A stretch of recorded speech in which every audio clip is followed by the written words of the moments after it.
The rejection email arrived at 3:47 p.m., the 7th that week. Elena Frost stared at her laptop screen in the cramped Seattle apartment she shared with Sophie, watching the words blur together. While we appreciate your pitch, we're pursuing other stories at this time. Translation: her career as an investigative journalist was dying a slow, public death. She opened her banking app $247.23. Rent was due in 5 days. The knock at the door startled her.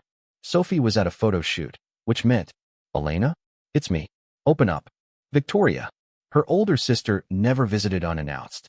Elena smoothed her wrinkled t-shirt and opened the door to find Victoria standing there in a Chanel suit, holding expensive Thai takeout bags and wearing a smile that didn't quite reach her eyes. "Surprise," Victoria said, sweeping past her. "I thought you could use some cheering up. Before we jump back in, tell us where you're tuning in from. And if this story touches you, make sure you're subscribed, because tomorrow, I've saved something extra special for you." Elena followed her sister into the kitchen, suspicion prickling at the back of her neck. Victoria set the food on the counter, pad thai from Elena's favorite restaurant, the one she could no longer afford. "How did you know Mom mentioned you'd been having a rough time." Victoria pulled out containers with practiced efficiency. "I wanted to check on my little sister." The concern in her voice sounded genuine. Elena wanted so badly to believe it. They ate at the small kitchen table, and for the first 20 minutes, Victoria played her role perfectly. She asked about Elena's job search, nodded sympathetically at the rejections, even offered a few contacts in marketing. "Not journalism, I know, but it pays." Then she shifted. "Actually, there might be something right up your alley." Elena set down her fork. "What do you mean?" Victoria pulled a manila folder from her designer bag. "I came across something disturbing. You know Marcus's previous company, the one he worked at before Rhodes Innovations." Elena knew of Marcus Whitfield only through family dinners where her mother gushed about Victoria's CFO fiancé. Harvard-educated. Old money. Everything Elena's father, a factory supervisor who died 2 years ago, hadn't been. Marcus doesn't talk about it much, but that company was destroyed by corporate espionage. The CEO, Alexander Rhodes, stole their proprietary technology, then poached their entire client list. Families lost everything. Marcus barely escaped with his reputation intact. Victoria slid the folder across the table. Inside were financial documents, email printouts with Rhodes Innovations letterhead, and a flash drive. These are testimonials from people who lost their jobs, their savings. "Rhodes is giving a keynote at the Tech Forward Summit next week. I got you a press pass." Elena's heart began to race. This was exactly what she needed. A powerful predator to expose. A story that would resurrect her career. "Why are you giving this to me?" Victoria's expression softened. "Because you're the only journalist I trust to do this right. You have integrity, Elena. Something I've always admired, even if I haven't said it enough." The praise landed like water in a desert. Elena had spent her entire life as the lesser sister. Victoria at Harvard, Elena at state school. Victoria in marketing leadership, Elena scraping by on freelance rates. Victoria engaged to a CFO, Elena perpetually single. Their mother's voice echoed in her memory from their father's funeral. "At least Victoria is settled. I don't have to worry about her." "There's more," Victoria continued. "A contact at Seattle Tribune is interested in running an expose if you can confront Rhodes directly. Get him on record. This could launch your career, Elena. Make Dad proud." The mention of their father hit its mark. Elena's eyes burned. After Victoria left, Elena stayed up all night researching Alexander Rhodes. The internet showed only the polished surface, a tech genius who'd built Rhodes Innovations from a college dorm room, now worth billions through AI and quantum computing developments. His wife had died 3 years ago in a car accident. Since then, he'd become more reclusive, more focused on work. Nothing suggested the predator Victoria described, but the documents seemed legitimate, the testimonials raw and painful. Her phone buzzed. "Sophie, where are you? You okay?" Elena typed back, "Working on something. Big story. Tell you later." At midnight, her mother called. "Victoria told me about the opportunity she's giving you. Don't mess this up, Elena. For once, make our family proud." The words stung, but they also ignited something fierce in her chest. She would prove herself.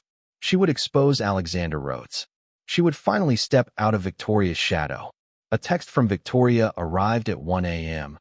"This is your moment, little sister. Make our family proud for once." Elena read it 3 times, not recognizing the cruelty woven through the encouragement.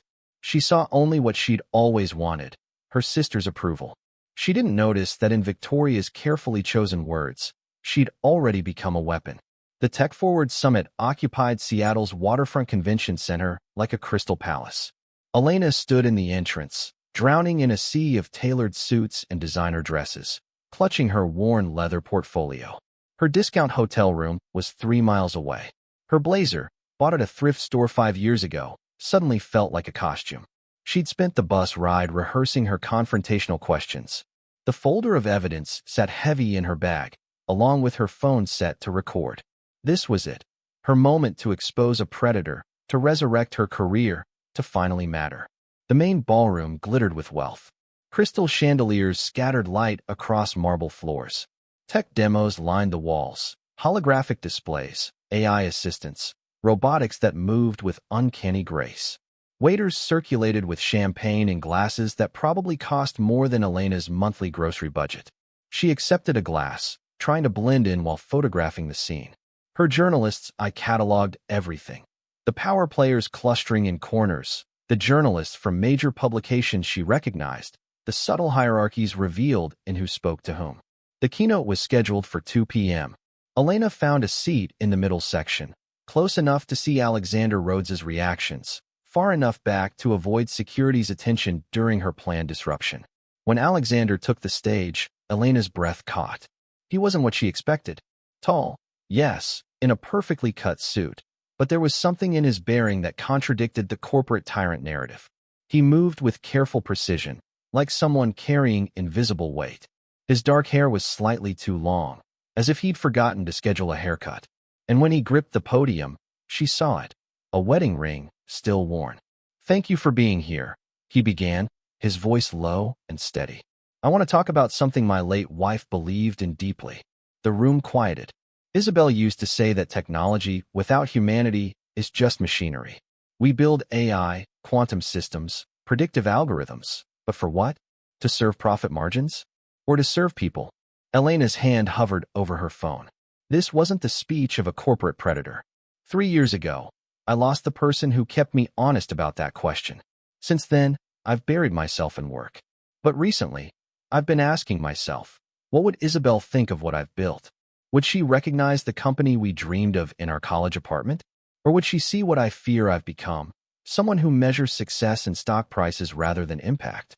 His fingers touched the wedding ring, a gesture so unconscious, so full of grief, that Elena's throat tightened. That's why I'm announcing the Isabel Rhodes Initiative. Free AI-driven disaster prediction technology for developing nations. No licensing fees. No profit motive. Just the technology we've built, serving the people who need it most. The room erupted in applause.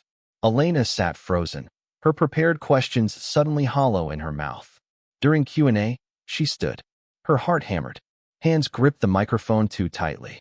"Mr. Rhodes, there are allegations that Rhodes Innovations engaged in corporate espionage against competitors, specifically regarding..." She stopped, because Alexander's face showed genuine confusion, not the defensive anger of someone caught. His brow furrowed.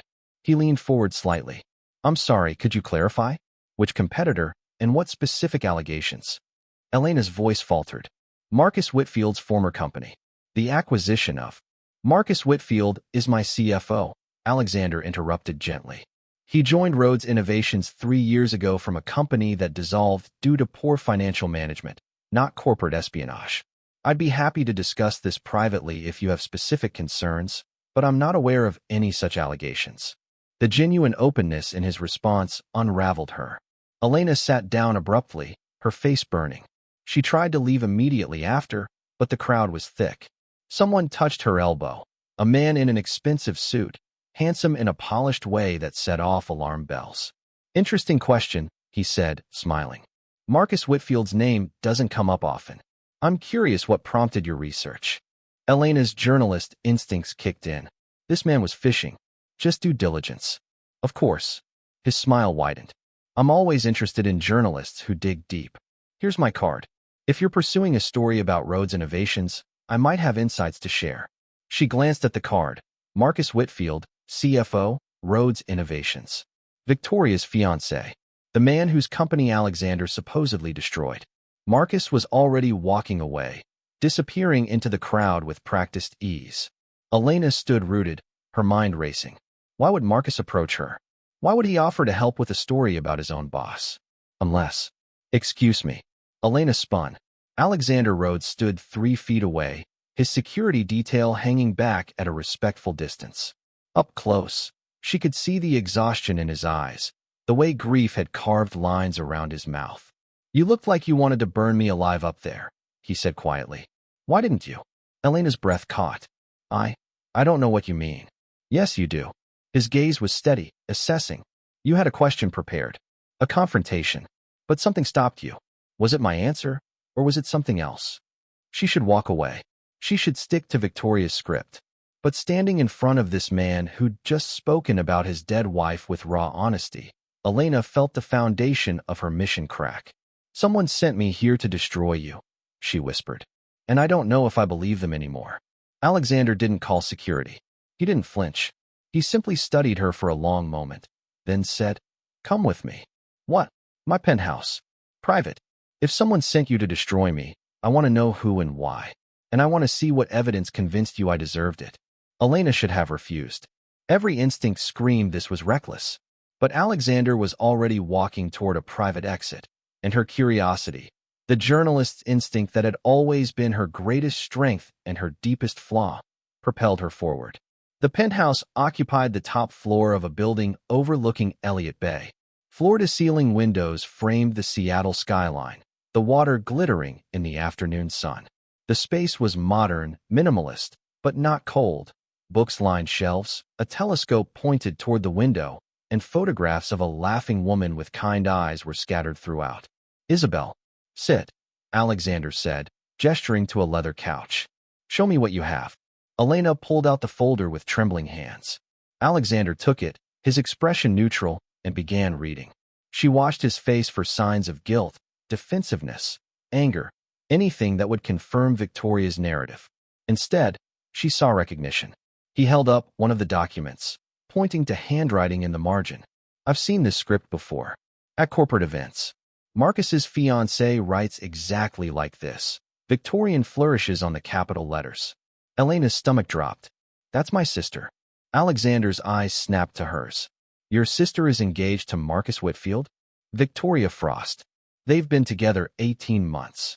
He set the documents down carefully, then walked to his desk and pulled out a laptop.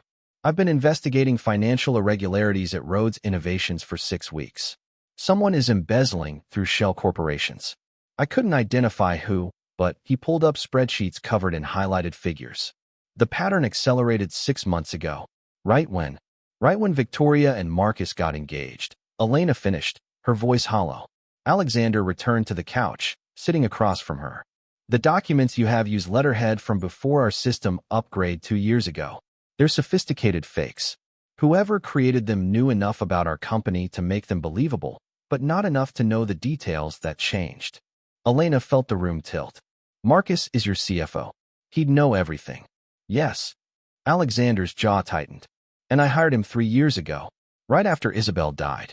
She knew him from a nonprofit board they served on together. She trusted him. So I did too. The pain in his voice was raw. Elena understood then. Alexander had been as manipulated as she had. His grief had been weaponized. There's a board meeting in 72 hours, Alexander continued. If Marcus is planning what I think he is, he'll try to remove me from the company I built.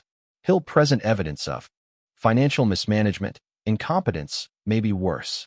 And if a journalist simultaneously publishes an expose about corporate espionage, it creates a perfect storm, Elena whispered. Public scandal, internal coup. You lose everything. And Marcus takes control of Rhodes Innovations, along with all our proprietary technology. Elena's hands shook. Victoria told me you destroyed Marcus's previous company. That family's lost everything. She gave me testimonials, evidence, all of it fake. All of it. Alexander's gaze softened. I'm sorry. That must be devastating. The sympathy in his voice cracked something in Elena's chest.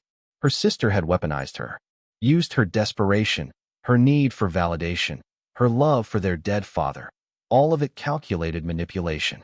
Victoria had sent her to destroy an innocent man, and Elena had been so starved for approval that she'd nearly done it.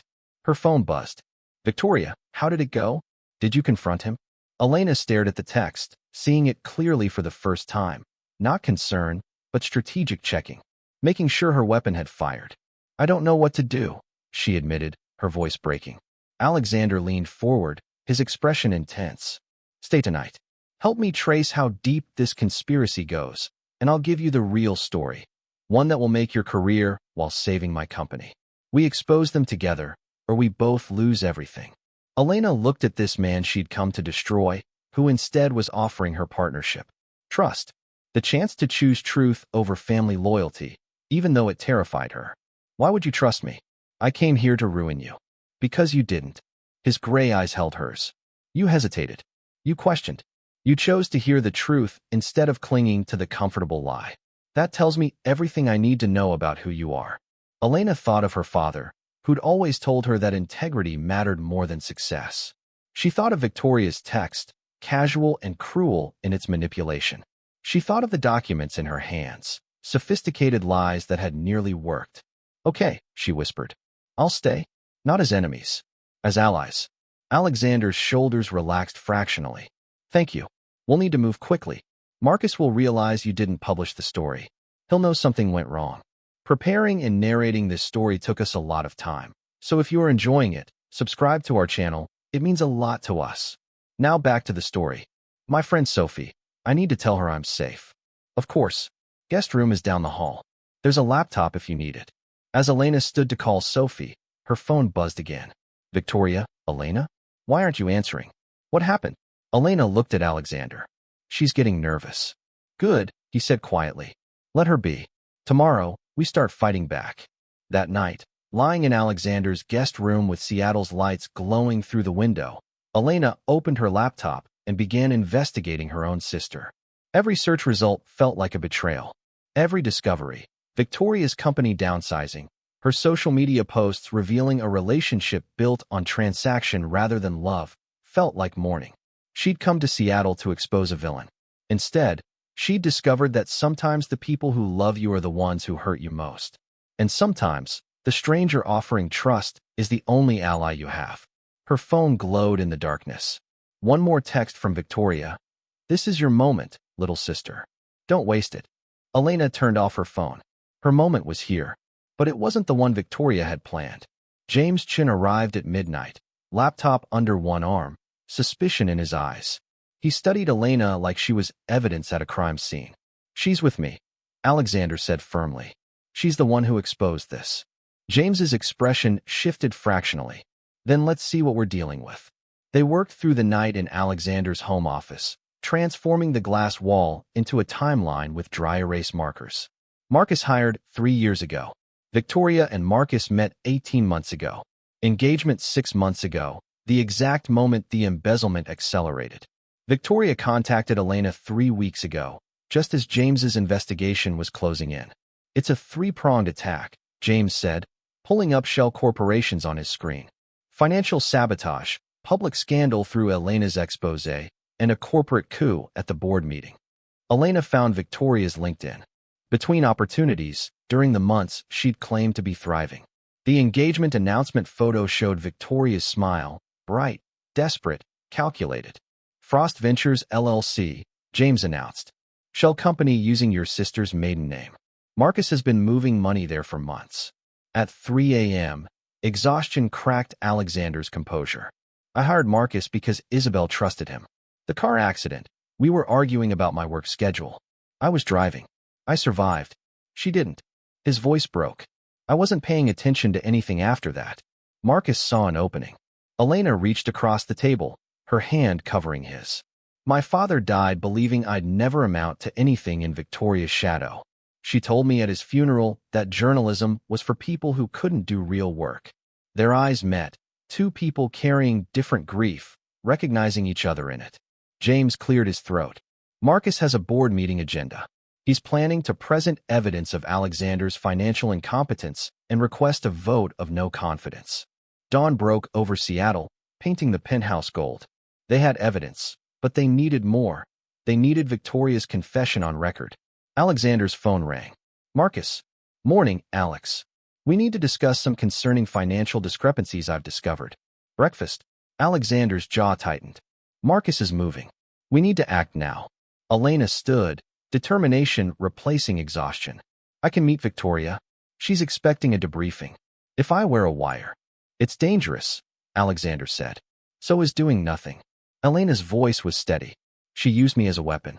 Time to turn that around. The restaurant Victoria chose screamed power. White tablecloths, hushed conversations, prices that made Elena's stomach clench. James's wire was a cold weight against her skin. Victoria arrived in Dior, her smile radiant. Tell me everything. Did he fall apart? Elena forced herself to smile back. He actually cried. Mentioned his dead wife. It was pathetic. Victoria's eyes gleamed. Perfect. The Tribune contact is ready to publish. This will destroy him. Elena pushed harder, her heart hammering. What do you get out of this? Really? Marcus promised we'd have 50 million once he takes control. Victoria's mask slipped. You were perfect for this, Elena. Desperate enough to believe anything. And if it failed, you'd take the fall, not me. The words hit like physical blows. Elena excused herself to the bathroom, texting Alexander with shaking hands. I have it. All of it. When she returned, Marcus sat beside Victoria, his pleasant smile masking cold calculation. Elena, he said softly, I think we need a more private conversation. Journalists can be so reckless. Accidents happen when people dig where they shouldn't. Marcus drove them to the waterfront marina, Victoria silent in the front seat. Elena's phone was gone, confiscated. Between luxury yachts and absent owners, Marcus revealed everything. The embezzlement, the planned sale of Rhodes technology to foreign competitors, the $200 million payout. Your sister made it so easy, he said. She hated you enough to weaponize you. Victoria's face cracked. You said we'd be partners. You're a means to an end. Useful, pretty, and replaceable. The roar of an engine cut through the tension. Alexander's car pulled up, James behind the wheel. FBI is already at Rhodes Innovations, James called out. Your accounts are frozen. It's over. Marcus lunged at Alexander. They struggled near the dock's edge, water lapping below. Victoria stood frozen, watching the violence she'd helped create. Then she moved. She pushed Marcus away from Alexander. He fell backward into the cold water, his scream cutting short as he surfaced, sputtering. Police sirens wailed closer. Victoria turned to Elena, no words between them, but something flickered in her eyes, recognition, regret, perhaps the ghost of a sister who might have existed. I'm sorry, Victoria whispered as handcuffs clicked around her wrists. Elena said nothing. Some apologies come too late to matter. The week blurred into FBI interviews and media chaos. Alexander's stitches from Marcus's attack became a photograph, Elena holding his hand in the hospital, sparking speculation about their relationship. Elena visited Victoria in detention. Without makeup, without Marcus, her sister looked smaller. Breakable. Dad loved you for who you were, Victoria said, staring at her hands. He loved me for what I achieved. Do you know how exhausting that was? I wanted to matter. Instead, I destroyed everything. Elena stood. I hope you find out who you are without needing to crush me. I won't visit again. At the board meeting, Robert Ashford defended Alexander while Alexander took accountability. My grief created the vacuum Marcus exploited.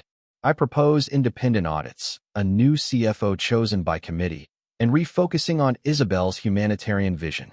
The board granted him their confidence. That evening, Sophie arrived at the penthouse with Elena's belongings and a 5-minute hug. In the quiet after, Elena and Alexander sat in the room where they'd first allied. I need to figure out who I am without defining myself by Victoria's opinion, Elena said softly. I need to learn to live again, not just work, Alexander replied. They looked at each other, exhausted, uncertain, but no longer alone. Alexander asked Elena to stay one more night, not for strategy, but because neither wanted to be alone. They ordered Thai food, watched a documentary about ocean conservation, and talked about everything except conspiracies. I don't know what kind of journalist I want to be anymore, Elena admitted. Alexander offered her a position as ethics consultant. Review our AI projects through a journalist's lens. Legitimate work while you rebuild your career. I won't be the woman who needed saving by a billionaire, Elena said firmly. Then treat me like a colleague first. Earn the right to be more. They argued, gently, then with real emotion. Alexander accused her of running from connection. Elena countered that he was trying to save her like a project rather than seeing her as an equal. The honesty cleared the air. They agreed on boundaries. 6-month consulting contract, professional and personal relationships kept separate. They shook hands formally, then laughed at the absurdity. That night, Elena slept soundly for the first time in months. 3 months passed. Elena published her exposé on Marcus's conspiracy, earning industry respect. Alexander launched Isabel's humanitarian AI initiative. They maintained careful professional boundaries despite obvious chemistry. The test came at a Vancouver conference. Away from Seattle, pretenses dropped. During a late-night harbor walk, Alexander admitted he'd been seeing a grief counselor. I can build something new without betraying Isabel's memory. Elena shared that her mother had finally apologized for the favoritism. It didn't fix everything, but it meant something. At the after-party, a journalist asked publicly about their relationship. Alexander looked at Elena. She's the person who reminded me that integrity matters more than success. What we are personally is still being figured out. Elena added, he makes me want to be braver. We're figuring it out. That night, they finally acknowledged what had been building. They wanted to try a real relationship, slowly, without crisis or grand gestures. Their first real kiss was chosen, not crisis-driven. A year and a half after the marina confrontation, Elena stood in Sophie's bridal suite, adjusting her maid of honor dress, while her best friend buzzed with nervous energy. The wedding venue overlooked Puget Sound, sailboats dotting the blue water like white butterflies. Stop fidgeting with that, Sophie said, swatting Elena's hand away from her neckline. You look beautiful. Alexander's going to lose his mind. Elena smiled. Her book, The Frost Conspiracy, Corporate Greed and Sisterly Betrayal, sat on bestseller lists. The painful process of writing it, interviewing Victoria in prison, revisiting her own naivete, had been cathartic. The proceeds funded a scholarship in her father's name for first-generation journalism students. How are you feeling? Elena asked, redirecting attention where it belonged. Sophie's face softened. Like I'm about to marry my favorite person in the world. How are you feeling? Your mom's out there. Elena had seen Diane earlier, awkwardly complimenting her book and actually listening when Elena described her upcoming speaking tour. It wasn't transformation, but it was movement. Small, genuine steps towards something healthier. I'm good, Elena said honestly. Really good. The ceremony was intimate and joyful. Sophie and her longtime girlfriend, Rachel, exchanged vows under a floral arch while the sun painted everything gold.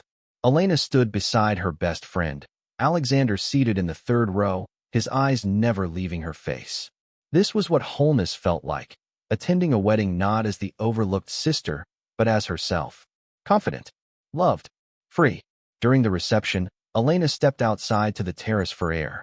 The sound of laughter and music drifted through the open doors, mixing with the cry of seagulls over the water. Sophie appeared beside her, pressing an envelope into her hands. This came for you last week. I wasn't sure if you'd want it today, but I think you should read it.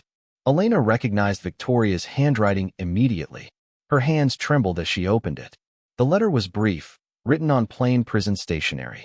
Victoria didn't ask for forgiveness or reconciliation. Instead, she wrote about teaching GED classes to other inmates, about finding purpose in giving rather than achieving. The final lines made Elena's throat tight. For the first time, I'm valued for what I give, not what I achieve. I'm learning what Dad tried to teach us, that worth isn't measured in accolades. I'm sorry I tried to destroy you to prove I mattered. You mattered all along. You always did. Elena folded the letter carefully, slipping it into her clutch. She didn't cry, but something in her chest loosened. A knot she'd been carrying for so long she'd forgotten it was there. Alexander found her moments later, his jacket off, tie loosened, looking more relaxed than she'd ever seen him. You okay? He asked, reading her face with the precision he applied to everything. She showed him the letter. He read it silently, then pulled her close. How do you feel? Like I can finally let go, Elena said. Not forgiveness exactly. Just release. I visited Isabel's grave last week, Alexander said quietly. Told her about you. About choosing to live again. I felt peace instead of guilt. They stood together, watching the sun begin its descent toward the horizon. Two people who'd survived betrayal and chosen healing. Elena. Bouquet toss.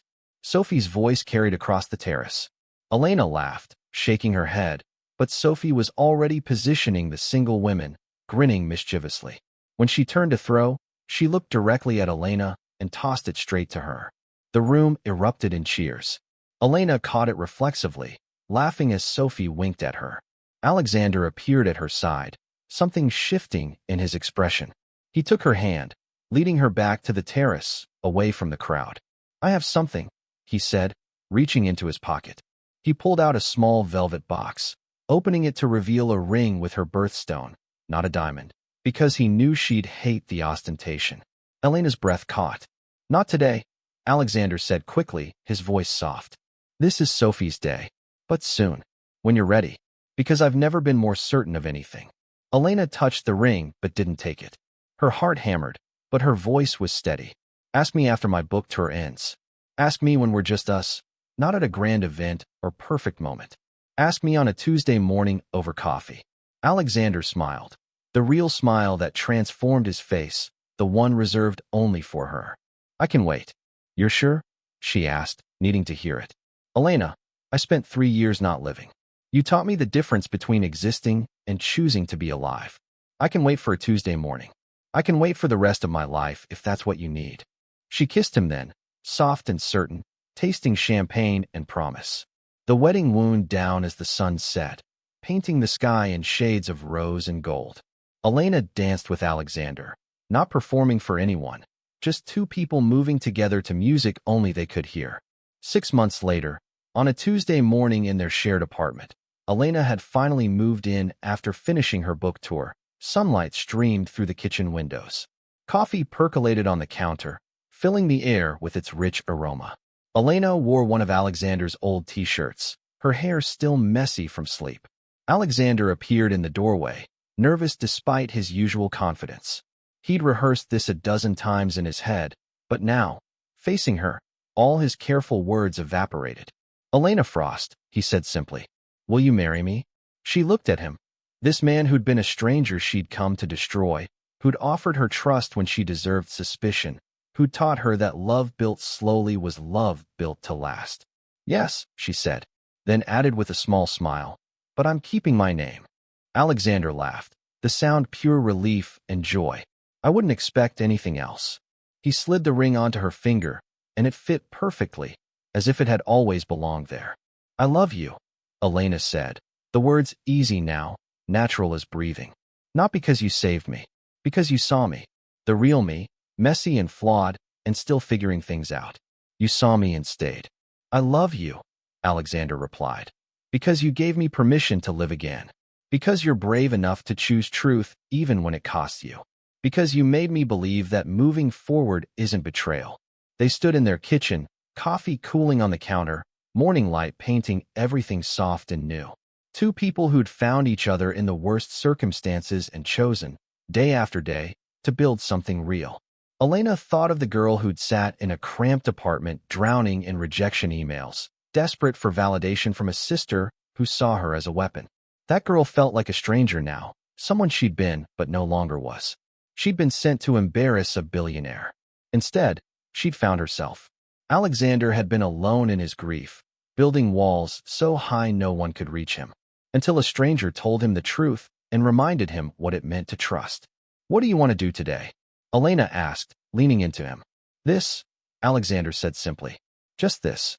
And in the ordinary magic of a Tuesday morning, with coffee and sunlight and the promise of forever stretching ahead, they began their next chapter, not with grand gestures or dramatic declarations, but with the quiet certainty of two people who'd chosen each other and would keep choosing each other every single day.